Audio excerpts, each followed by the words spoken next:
Penonton bioskop di Bogor, Jawa Barat dikagetkan dengan kedatangan Jokowi ke dalam studio. Video Jokowi nonton di bioskop pun direkam pengunjung dan viral di TikTok pada Selasa, 30 Mei 2023.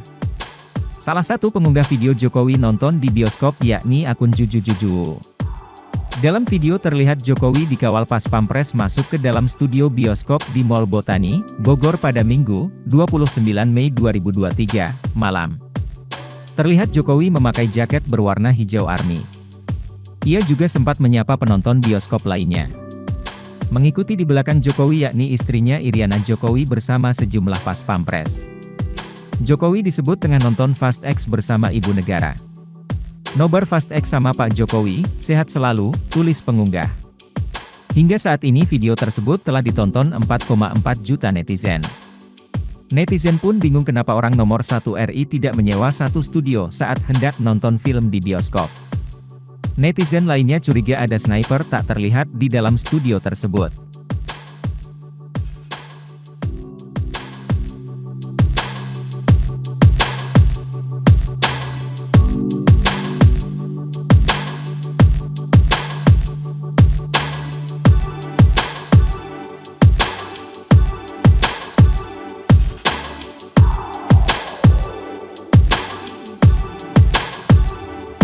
Terima kasih sudah nonton, jangan lupa like, subscribe, dan share ya!